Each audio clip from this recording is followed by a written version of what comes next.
बिस्मिल्लाहिर्रहमानिर्रहीम। आज मेरे किचन में बन रही हैं पूड़ी पराठा रोल। ठीक है, तो इसके लिए हम गूंद रहे हैं पूड़ियों का आटा। इसके लिए हमने ले लिया मैदा और आगे आगे आपने क्या डाला है? बेकिंग पाउडर डाला मेरे बेटे ने थोड़ा सा। एक ठीक चाय है, का चम्मच। 1 चाय का चम्मच मेरे बेटे ने लिया है बेकिंग पाउडर। एक चुटकी नमक। 1 चुटकी मेरे बेटे ने लिया नमक। और 2 चमचे दही। और 2 चमचे मेरे बेटे ने लिया दही। अब और ये सारा नीम कुछ गर्म पानी लेना। नीम गर्म पानी में इसने दही के 2 चम्मच डाल दिए हैं। इसी पानी के साथ मेरे बेटे ने पूड़ियों का आटा गूंद लेना है। और ये गूंदने के बाद हम आपको इसकी दिखाते हैं फाइनल लुक। और फिर हम बनाएंगे कीमे के कबाब और फिर हम आपको दिखाएंगे। अच्छा जी, इस कीमे को मैंने अब ट्राई कर लिया था बिल्कुल खुश करके 2 दफ़ा। थोड़ा सा मैंने इसको कूटा भी था। ठीक है, कूटने के बाद ये इस तरह से हो जाएगा। ये देखिए इस तरह से हो जाएगा। 1 चमचा ये वाला जो है ना भर के मैंने इसके अंदर प्याज और 2 हरी मिर्चों को पीस कर इस तरह से डाल दी है। ठीक है, अब बाकी आगे स्पाइस में मैंने इस वाले चमचे से लिए स्पाइस। नमक लिया है 1 चमचा लेवल करके, जिसका हाफ़ लिया है काली मिर्च पाउडर। इसी का 1 चमचा लेवल करके धनिया पाउडर, 1 चमचा लेवल करके लाल मिर्च पीसी हुई पाउडर, कुटी हुई लाल मिर्च हाफ़ टी स्पून लिया है। और ये लिया है मैंने ज़ीरा पिसा हुआ। इन सारे स्पाइस को इसके अंदर ऐड कर देंगे। ठीक है, इसके अंदर ऐड करने के बाद इसके अंदर चला जाएगा 1 चमचा ही ये दही का। ठीक है, इसको सॉफ्ट रखने के लिए। और हाफ से भी हाफ अदरक का पेस्ट और हाफ से भी हाफ लहसुन का पेस्ट ये लीजिए। अब बस मैं इन सबको करती हूँ मिक्स करके इनके हम बना लेंगे कबाब और फिर पूड़ियाँ बना के आपको सर्व करके दिखाती हूँ। चलो, हाथ मेरे बिल्कुल साफ़ हैं। ये रेसिपी बहुत मज़े की है, आप लोग भी बनाना और इन्जॉय करना।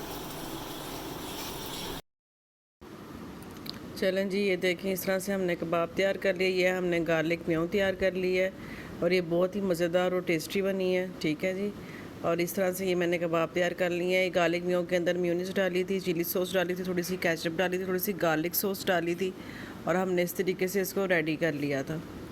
ठीक है, और इसके साथ साथ जी ये कबाब तैयार हो चुके हैं यहाँ पर। और अब यहाँ पर हमने इसको हल्के से ऑयल में ही फ्राई करना है कबाबों को। ठीक है, तो मैंने फ्राई पैन के अंदर लाइट सा ऑयल डाला है, क्योंकि मैंने कबाब के अंदर भी ना लाइट सा ऑयल डाला था। ठीक है, और ताकि ये जब फ्राई हो ना तो अच्छे से मज़ेदार से फ्राई हो। तो ये जी हमने यहाँ पे फ्राई करने शुरू कर दी हैं। इन सबको फ्राई करने के बाद कोले की भाप लगाई थी। ये देखें, ये मेरे बेटे ने लगाई थी कोले की भाप। इसको यहाँ पे मैंने पूड़ियों के पेड़े कर लिए थे और पेड़े करने के बाद हमने फिर मज़े से पूड़ियाँ बनानी शुरू कर दी थी। ये देखें, आटा बहुत मज़े का गूंदा हुआ था। ये भी मेरे बेटे ने गूंदा था आटा। और ये देख लीजिए, ये कढ़ाई के अंदर मैंने तेल को गर्म किया। अच्छा, पूड़ियों के लिए तेल ज़्यादा गर्म होना चाहिए ताकि फिर पूड़ियाँ ना ज़्यादा नरम और फ्लफ़ी जो है ना वो बनती हैं। तो बस यहाँ पर तेल रख दिया था। यहाँ पर मैं पेड़े कर रही थी और उसके बाद जो है ना यहाँ पर मैंने बेलना शुरू भी किया फिर पूड़ियों को। और ये कोयले की भाप यहाँ पर लग चुकी थी। उसके बाद ये देखें, मैंने पूड़ियाँ बनानी शुरू कर दी हैं। ये बड़ी मज़ेदार सी फ्लफ़ी सी पूड़ियाँ बनी थी। और उसके बाद फिर मैंने ना इसको इस तरह से करके और हल्के से हाथ से इसको बस ऊपर से प्रेस किया था। फिर मैंने इसको निकाल लिया था पूड़ियों को। और अब आए मैं आपको आगे इसका बताती हूँ कि इसको आगे से करना क्या है। इसको मैंने रखा कटिंग बोर्ड के ऊपर। ठीक है, पूड़ी को इसके ऊपर मैंने रखी है ये हरी चटनी। हरी चटनी को सबसे पहले डालना है। मैंने इसकी 2 चमचे डाले थे इसके ऊपर और ये थोड़ी सी गाढ़ी गाढ़ी सी थी। ठीक है, हरी चटनी। उसके बाद इसके ऊपर मैंने एक अदद कबाब रखा था। ठीक है जी, ये देखें, ये कबाब रखने के बाद मैंने इसके ऊपर ये स्लाइस किए हुए प्याज ऐड कर दिए थे। ठीक है, ये ब्रिक ब्रिक स्लाइस किए हुए प्याज थे। इसके ऊपर फिर एक दफ़ा मैंने चटनी को डाला था और इसको मैंने रोल कर दिया था। और ये बहुत ही मज़े का जूसी फ्लफ़ी जो है ना ये पूड़ी रोल तैयार हुआ था। ये मैंने दूसरी पूड़ी निकाली है, देखिए गर्म है बहुत ज़्यादा। इसके अंदर मैंने सबसे पहले ये गार्लिक म्यों लगाई है नीचे। ठीक है, गार्लिक म्यों के मैंने 2 चम्मच लिए थे। ये इसको नीचे लगाने के बाद मैंने इसके ऊपर फिर एक कबाब लिया था और इस कबाब को मैंने इस पूड़ी के ऊपर लगा दिया था।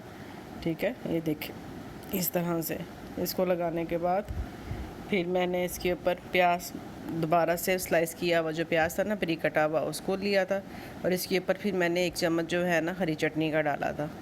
और ये वाला फ्लेवर भी बहुत मज़े का था और खाली हरी चटनी वाला फ्लेवर भी बहुत मज़े का था। तो बस इस तरीके से बनाएं और मुझे दुआओं में याद कीजिए, मुझे अपना अच्छे से अच्छा फ़ीडबैक दीजिए और मेरे चैनल को सपोर्ट कीजिए। मुझे आप सबके सपोर्ट की बेहद ज़रूरत है। आप लोग भी बनाएं इसको और इन्जॉय कीजिए और मुझे रखिएगा दुआओं में याद। ठीक है जी,